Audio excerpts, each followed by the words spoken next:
Welcome to the best 49ers show. That's Ryan G. Hensley. I'm Grant Cohn. And so yesterday the Niners lost, and before the game, they were like, Brock's fine. His toe is fine. And then after the game, they were like, no, it wasn't. His toe's fine.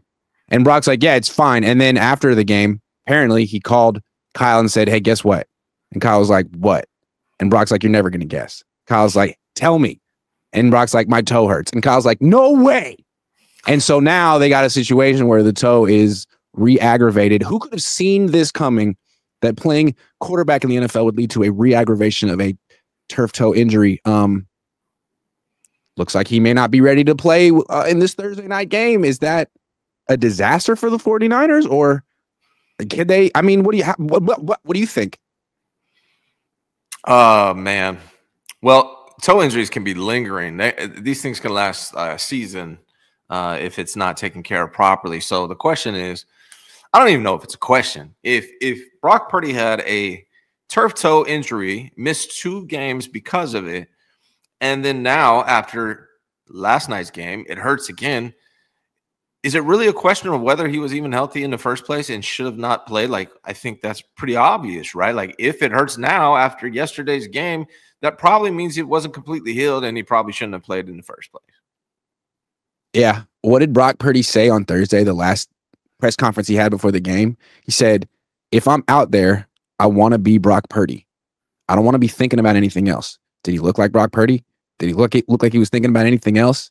I mean, Kyle was asked, hey, did the toe affect his throwing mechanics? Because as you said, he was all over the place. Kyle's like, well, I don't know. A lot of things can affect throwing mechanics and accuracy. Okay. I don't know. It seemed like Brock was almost had like a cry for help on Thursday. Like, hey, man, they're going to make me play in this game, and I don't think it's a good idea, but they pay me a lot of money, and I can't really say no. Yeah. I mean, that's what it seems like. And based on the track record and the history of the 49ers and injury, a mismanagement of an injury doesn't really seem out of character or surprising, unfortunately. And it looks like Mac Jones. But Mac Jones is hurt, right? Like, is his knee? Yeah, Mac Jones is hurt too. I mean, he's vows to play through it, just like Brock is trying to play through his injury. But this is a Kyle Shanahan issue ever since, RG3 got destroyed. Well, an immobile quarterback, or is it immobile? Immobile quarterback with a knee injury is probably in a better position to play the way he normally plays than a mobile quarterback with a toe injury. That's a good point. So, if Brock Purdy can't go and it's Mac Jones, he'll probably be in better shape to play on Thursday. Hell, maybe we need Adrian Martinez. Does he have any injuries? Maybe he's healthy. I just feel like this is so predictable, and I think we talked about it before the game last week. Kyle was making a strange gamble that he didn't have to make. It's late September, you're undefeated, and you go into last week and say on the record that it's a must-win game, and you downplay your franchise, not your starting quarterback, your franchise quarterback's turf toe injury, take him off the injury report and say it's all good and lose. And now it hurts again, and he might not be able to play against the Rams. I mean, it seems like that gamble backfired. And now not only did you lose to the Jaguars, that gamble could cost you on Thursday night. It could cost you against the Buccaneers, depending on how much time Brock misses now. And unless Kyle thinks privately that Mac Jones gives him a better chance to win, I don't know how he feels. Yeah, I don't think he thinks that, because if he did think that, then why didn't you play him in this game when you have? And why'd you pay Brock? When you have a division opponent coming up on Thursday in the Rams, and then you have I believe the Bucs after that, which is an NFC opponent. Jaguars are an AFC team. So if you're going to approach this game, if you're going to approach the season, like, how do we put ourselves in the best position to make the playoffs? It's going to be winning these division games against the Rams. So you want the best quarterback you have available to play on Thursday, and you want the best quarterback you have available to play against the Bucs, which is an NFC opponent, not an AFC opponent, in the Jacksonville Jaguars. And it's not a must-win game when you're 3-0 and you're playing an AFC opponent. Like, explain how the Jaguars are a must-win opponent. Like, they're not in any way, shape, or form. Dude, the Niners just thoroughly embarrassed themselves yesterday when they didn't have to. You throw out your franchise quarterback who's hurt, clearly, and he has one of the worst games of his career. has the whole fan base questioning whether he should be the franchise quarterback. Fred Warner tries to jump over the pile at the end on victory formation. Robert Saleh gets sunned by Liam Cohn. I mean, all of it looked really amateurish and bad. Whereas the Niners could have said, you know what, we're kind of banged up this week. We're 3-0. You're going to start Mac. Mac goes out there and throws 4 picks. No one cares. It's the backup quarterback. But if Brock does it, it's a huge freaking deal. And now I feel like this team has looked like, are we good? Or were those 3 wins kind of fraudulent? Like, could we beat Seattle this week? I don't think so. Could you beat New Orleans this week? Maybe. Arizona you probably beat. They kind of stuck. Yeah, Brock's toe injury, that's one thing. I think his just wasn't ready. Not taking reps was the biggest issue for Brock. It wasn't his toe yesterday. I mean, the throws he was making, I know you drive off of your foot a little bit, but I don't give his toe injury for the throws he was making. I think that's more rust, but it's also kind of a pattern for Brock Purdy. So we'll talk about that more in a second. But yeah, I just think it's been mismanaged. There's a lot of things that have been mismanaged in regards to Brock. And I know we're going to talk about some of the biggest problems with the 49ers in a little bit here. But it's just an accumulation, man. Unfortunate. I got a bonus question on this topic for you. Yeah. Why haven't the Niners been more careful with Brock Purdy? This is a guy that you said is your franchise quarterback. You gave him $53 million a year. That's a lot of money. I'm looking in Washington. They have Jaden Daniels, who they really like. That appears to be their franchise quarterback. They haven't paid him yet, but they're invested. And he has a knee injury. And it doesn't seem like they're pushing him to go back out there. It's not like they're like, hey, man, it's late September. We need you. Like, no, like, take your time. We want you to be our quarterback for 15 years. We got Marcus Mariota. We're not going to do anything stupid. So that makes sense to me. So if that's how Washington is treating Jaden Daniels, why wouldn't the Niners treat Brock Purdy the same exact way if they really feel, unless they didn't want to pay him, unless they paid him begrudgingly, which doesn't make any freaking sense either. Prize Picks will give you $50 when you play your first $5 lineup. Win or lose, you'll get $50 for playing. Use promo code COHN, C-O-H-N, and download the app now. Well, I think when you have Mac Jones as your backup quarterback who just won 2 games in a row and looked completely adequate, you have that luxury.